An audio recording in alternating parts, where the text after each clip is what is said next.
السلام علیکم۔ آج ہم ایک نہایت اہم موضوع پر بات کریں گے جو ہماری زندگیوں کی بنیاد ہے۔ پردہ نبی کریم صلی اللہ علیہ وسلم کی قربانیاں اور ہمارا فرض ہے۔ ہم دیکھتے ہیں کہ آج کل بہت سی بہنیں پردہ چھوڑ رہی ہیں، بے حیائی عام ہوتی جا رہی ہے۔ پردہ صرف ایک کپڑا نہیں بلکہ ہماری عزت، ہماری پہچان اور ہماری حفاظت کا محافظ ہے۔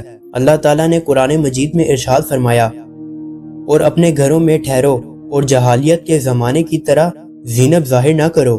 یہ حکم ہماری عزت اور وقار کی حفاظت کے لیے دیا گیا ہے۔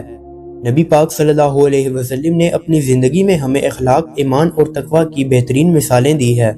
آپ صلی اللہ علیہ وسلم نے فرمایا، میں اخلاق کی بہترین صفات کو مکمل کرنے کے لیے بھیجا گیا ہوں۔ ہمیں چاہیے کہ ہم نبی کریم صلی اللہ علیہ وسلم کی تعلیمات کو اپنی زندگیوں میں اپنائیں، پردے کی اہمیت کو سمجھیں اور اپنی عزت اور وقار کا تحفظ کریں۔ یہی طریقہ ہے کہ ہم نبی پاک صلی اللہ علیہ وسلم کے حق کو ادا کر سکیں گے۔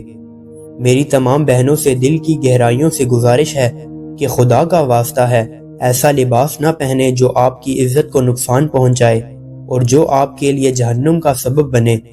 پردہ اختیار کریں، اپنی حفاظت کریں اور اللہ کی رضا حاصل کریں۔ آئیے آج سے ہم عہد کرتے ہیں کہ ہم پردے کو اپنا محافظ بنائیں گے، نبی پاک صلی اللہ علیہ وسلم کی سنت کو اپنائیں گے اور اپنی زندگیوں کو اللہ کی رضا کے مطابق ڈھالیں گے۔ اللہ پاک ہمیں ہدایت کی توفیق عطا فرمائے اور ہمارے دلوں کو نور سے بھر دے، آمین۔ اگر آپ کو یہ ویڈیو پسند آئی ہو تو برائے کرم ہمارے چینل کو سبسکرائب کریں، ویڈیو کو لائک کریں اور اپنے دوستوں کے ساتھ شیئر کریں تاکہ زیادہ سے زیادہ لوگ اس پیغام سے مستفید ہو سکیں۔ مزید اسلامی موٹیویشن ویڈیو کے لیے ہمارے ساتھ جڑے رہیں۔